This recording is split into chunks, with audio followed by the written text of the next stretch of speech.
Funding for Idaho Reports is provided by the Friends of 4, 10, and 12, the Corporation for Public Broadcasting, and by a grant from the Laura Moore Cunningham Foundation. The FAA is planning a high-tech change in the flight services it provides private pilots. But not all pilots are convinced it's an idea that'll fly.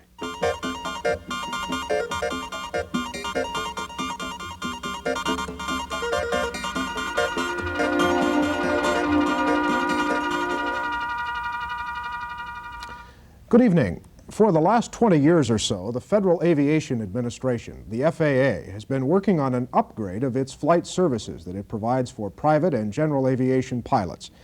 Part of that plan in Idaho would be to consolidate the 3 existing flight service centers in Boise, Idaho Falls, and Burley into one center in a location yet to be determined. Nationally, the 317 existing flight centers would be reduced to 61 computer-equipped centers that would help pilots with weather information and flight plans. The FAA says simply it will make the system work better, more efficiently for pilots, and it will save a lot of money. But not all pilots are convinced that it will work that way, and many of them have questions about just how safe it will be. Tonight, we'll hear both views, beginning with producer Ann Summerall, who explains how the system works at present for a pilot, for example, in northern Idaho. She'll also look at how the FAA says the new system will work. The nationwide automation of the Federal Aviation Administration's flight service stations is about to happen here in Idaho. Presently, FAA representatives are reviewing proposals that have been submitted by several public use airports across the state. The announcement as to the one flight service station will be made late in October of 1984. Although the installation will bring with it a $17 million payroll and approximately 36 FAA positions for a period of 20 years, general aviation pilots are not optimistic that a computerized flight service station will be to their benefit. I don't think it will be as effective, at least not for a good many years. I think what we have now with Spokane, Walla Walla, Boise, Burley, and Salt Lake City servicing Idaho pilots, I think that's more effective than one computerized automated station would be. I think it's probably best to have more briefers or live people there instead of talking to a machine or listening to a recording. They're able to interpret your questions, interpret the weather. They go through a tremendously extensive training program, and I think it's a great benefit. I would rather talk to somebody than talk to a machine or listen to one. Walla Walla Radio, can I help? One flight service specialist feels the intimate exchange of information may become secondary, but service is her primary responsibility. I'm sure the reason why they're doing it is to improve the service. When it comes to being more personal, I think we're going to lose a lot of that, but they'll probably make up for it in being able to get information across faster and more efficient.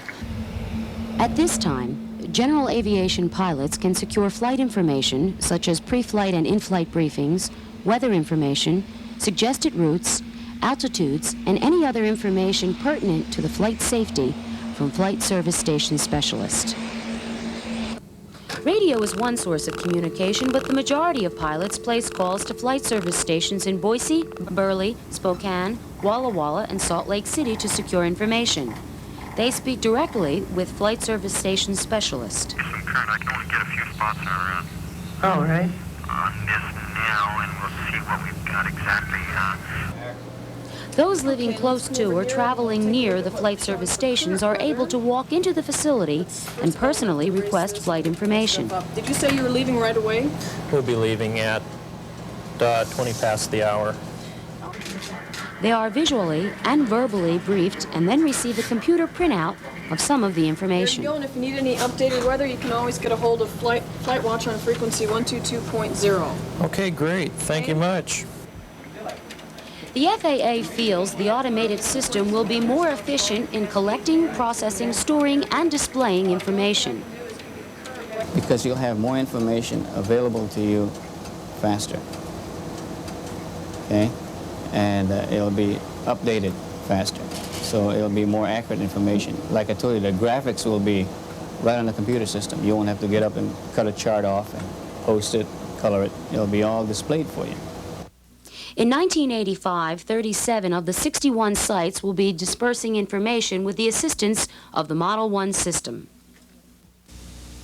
With Model 1, for instance, specialists will have the capability of retrieving from the computer specified route-oriented or area briefings almost immediately. With a few simple keyboard entries, the information will be called up from the computer, located at an en route center, and displayed on the monitor in a matter of microseconds. Flight plans can be filed just as easily. By typing a few basic instructions into the computer, a flight plan is filed automatically and processed through the system to the appropriate facilities down the line. Later, if the pilot is overdue at his or her destination, the computer will flash a signal on the monitor to alert the specialist to a potential problem. By 1989, all 61 facilities will also utilize the Model 2 system. The more sophisticated Model 2 will have all the features of Model 1, plus a second monitor for displaying graphics, including weather radar charts. It also will provide more specific and detailed route information, and it will have increased computer capacity to meet the forecast demand for 1995, and the computer software to accommodate direct access terminals from remote locations. Oscar, Kilo, Charlie, at 1751 Greenwich, clear. Visibility. Pilots will have direct access to computer-generated voice systems by dialing a number and then a code. Or if they own a home computer, they will be able to obtain their own flight information. Some are not convinced that this system will be effective. Yes or no? Two things. One, that the system is very complex and will probably have some bugs in it that will need to be worked out before it functions fully efficiently. Secondly, people in this part of the country are not really familiar with high-tech stuff and computers, and very few of us have home computers, which is another way you can get a briefing, and will be very intimidated by having to talk to a computer or use the touch-tone phone to dial the right numbers to get the right briefing. Right now they're able to call a person, and with the hub concept, they'll be able to call people because they'll be staffed by people. The fear that the existing flight service stations will be closed before they are proven effective persists. I think that it should be put in more gradually, not that we shouldn't just be cut off from what we're used to and have us put all our eggs in one electronic basket, which we're not used to using. We need a transition period. Yet, FAA assures us differently. The FAA is not going to phase anything in until they're ready, and the system is functioning to where it'll be satisfactory for the pilots. For example, Walla Walla. Even though the hub site's been selected at Boeing Field, they'll have a facility running at Boeing Field, but Walla Walla is not supposed to be closed until Boeing Field proves satisfactory as far as services to the pilots. For a further examination now of some of these issues and what the FAA's change might mean for the several thousand general aviation pilots in Idaho, we first go tonight to Judy Nauman. She's the Acting Director of Public Affairs for the FAA's regional office based in Seattle. Ms. Nauman, as the FAA sees it, what are the advantages of moving to this new system?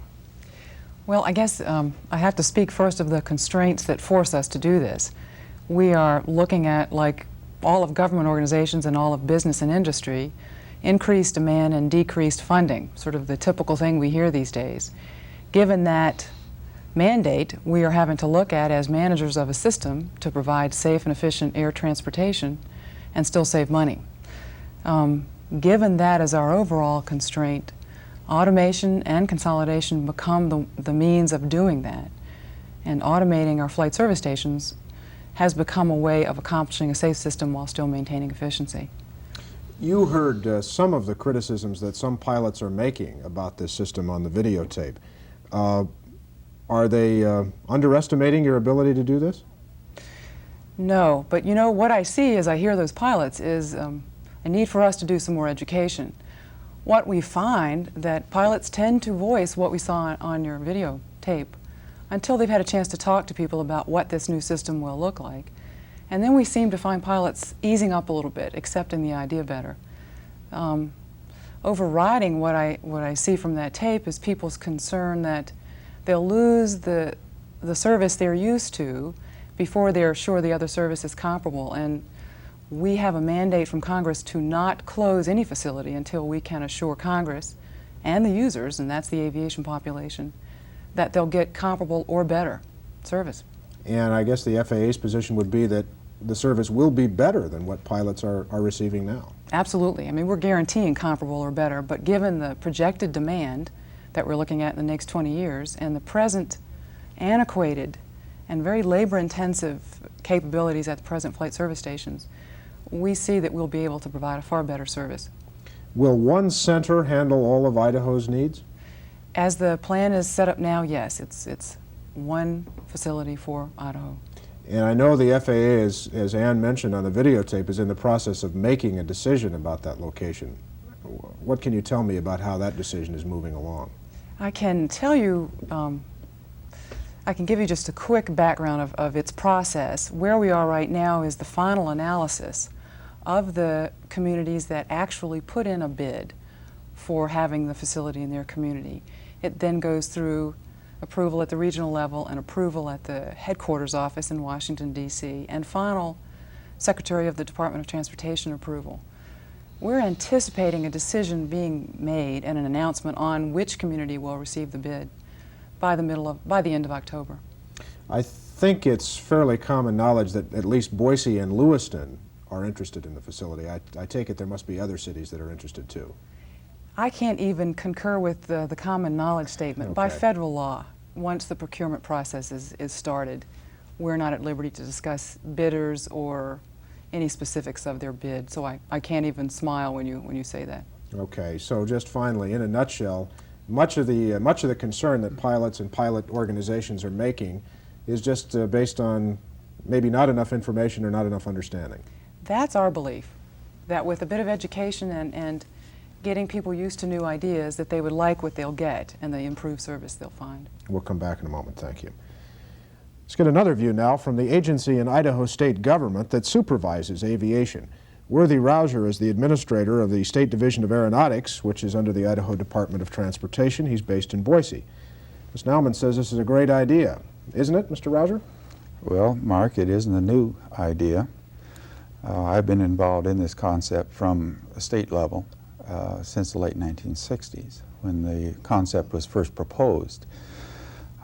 Today, we still have some of the same concerns that we had in the 1960s, and that is whether they are ready, they being the FAA, are ready to really automate or consolidate the facilities without removing some services that are provided by the flight service stations in their present locations.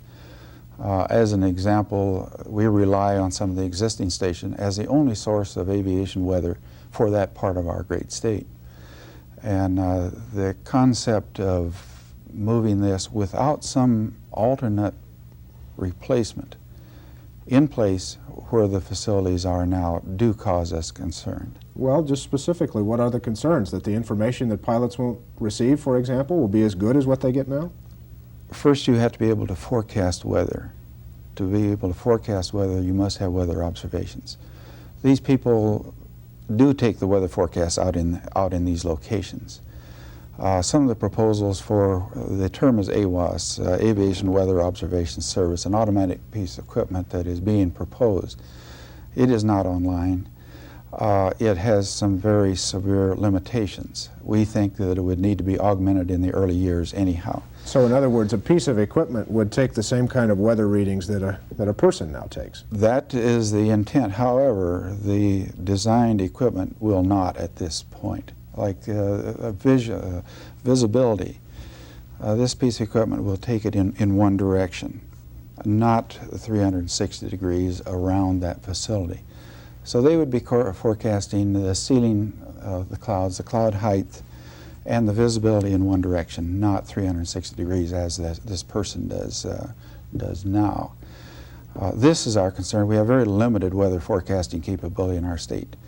The persons now at the Flight Service Station do provide that service. But again, referring back to the videotape at the beginning of the program, the FAA's explanation was that there'll be more weather information and you'll get it faster. Mark, if the observations are not taken, it cannot be put out. Okay. I guess what the bottom line would be then, in order for a pilot to fly safely, he has to know what the weather's going to be, so it really comes back to a safety question. That is exactly correct. It is safety. Okay. You heard also, though, Ms. Nauman say that the FAA is under some tight budget restrictions, as I'm sure your own agency is in state government. Don't they have to do something to change this system? We aren't saying they should not change the system, Mark. I have not said that.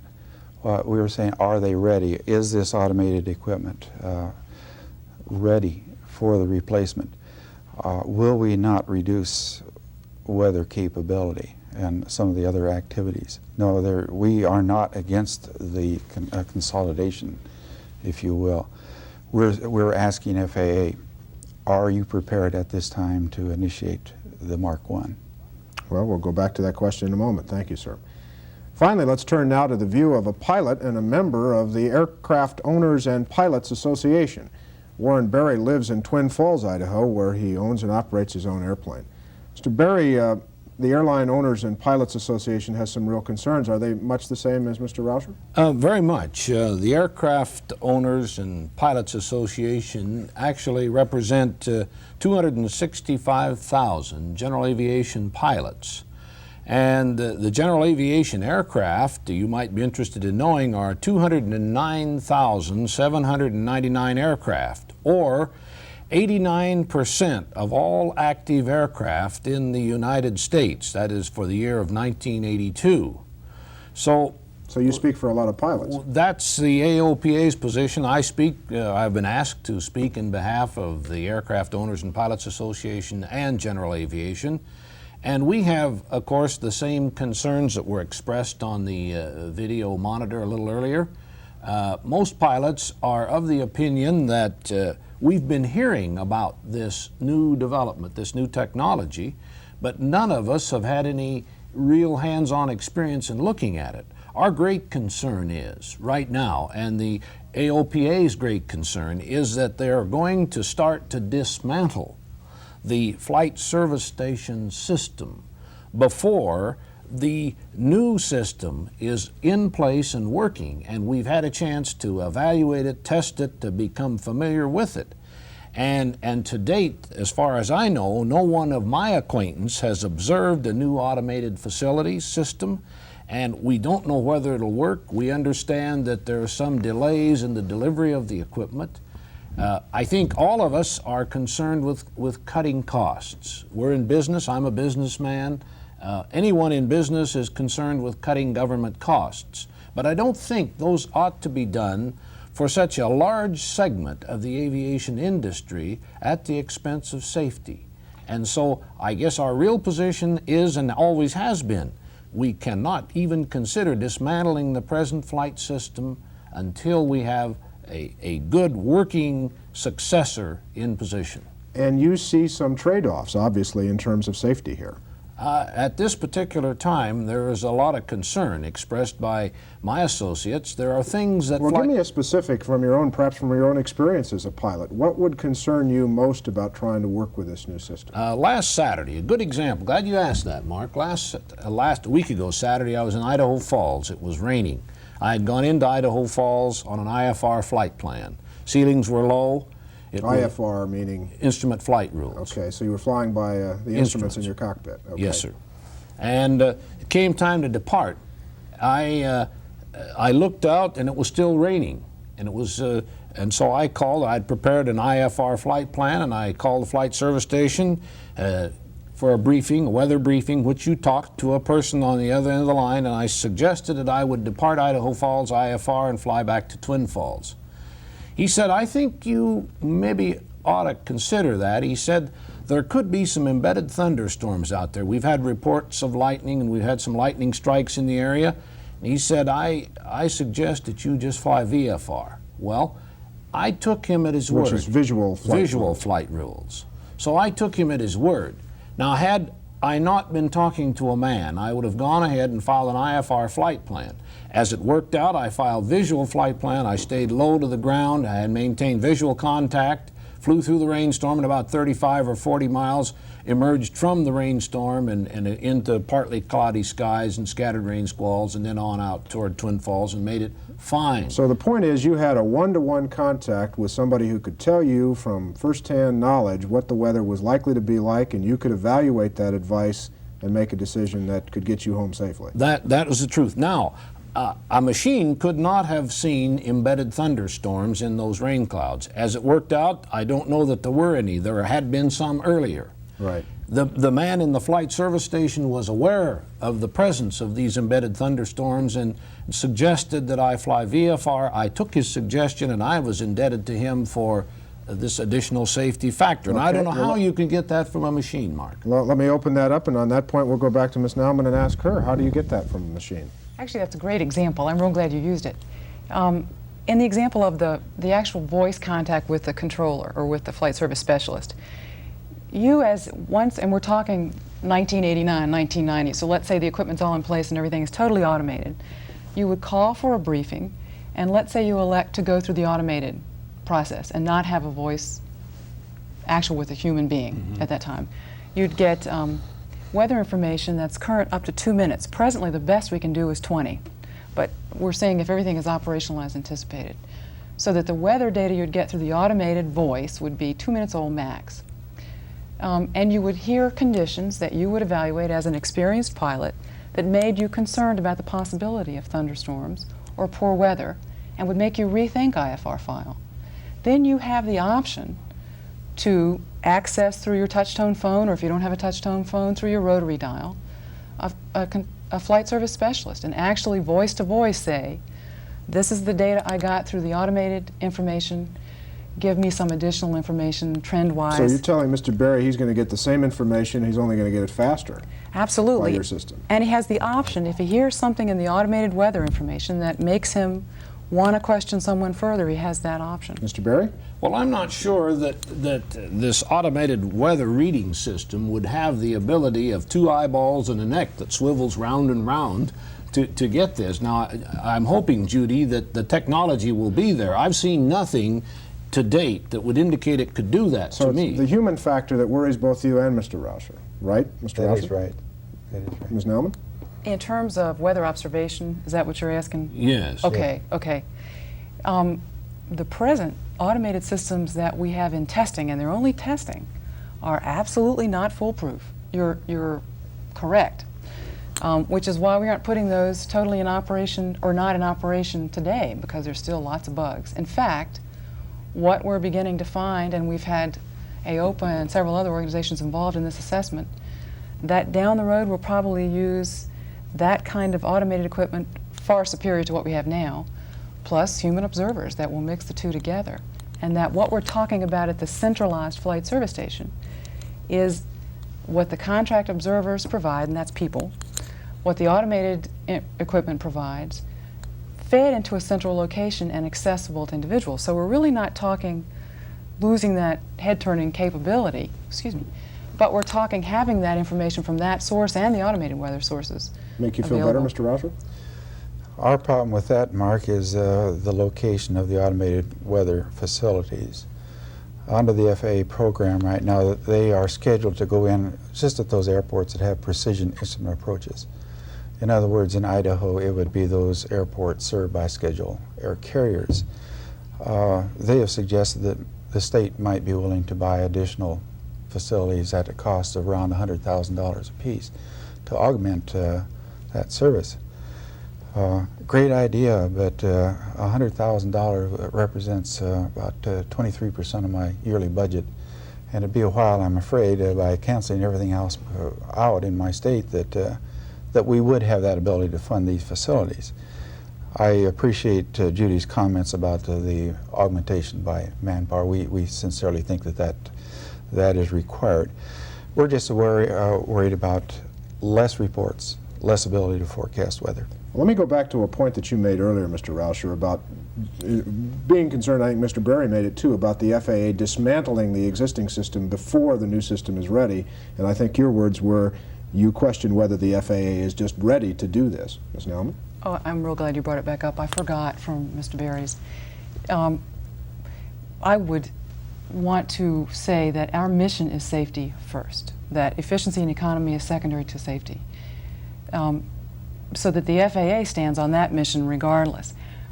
It would be our position to not want to dismantle anything until we were also assured that what we had in its place, particularly talking this new automation, we're talking very new. You're right, there's nothing right now that exists that's comparable to what we're talking about. It's in a research and development phase.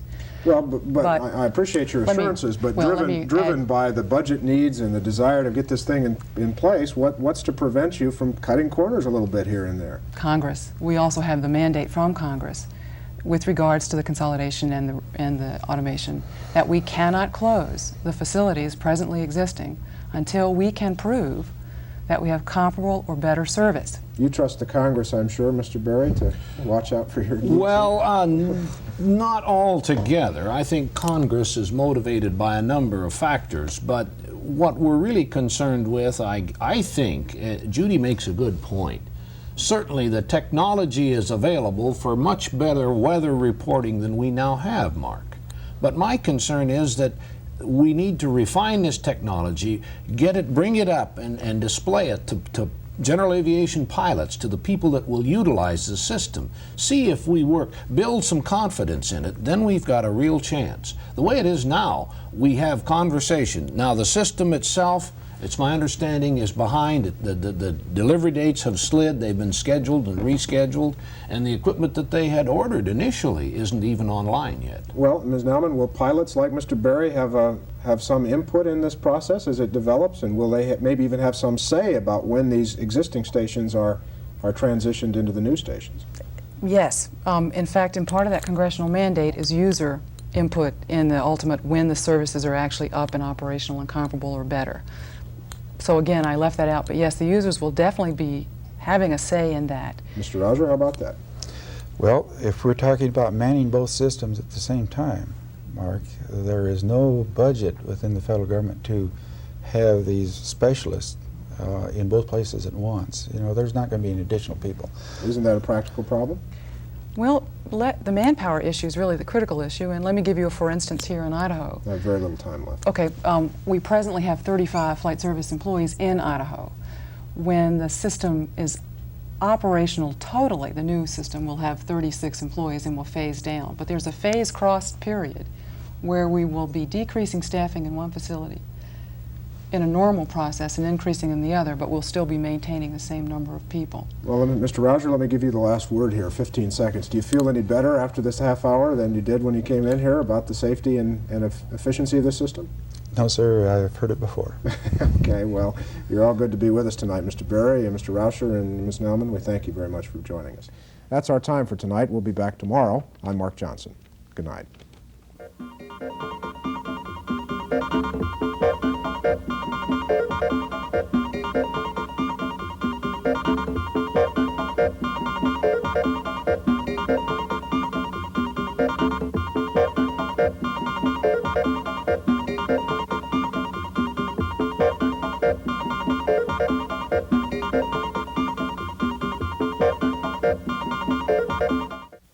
Funding for Idaho Reports is provided by the Friends of 4, 10, and 12, the Corporation for Public Broadcasting, and by a grant from the Laura Moore Cunningham Foundation.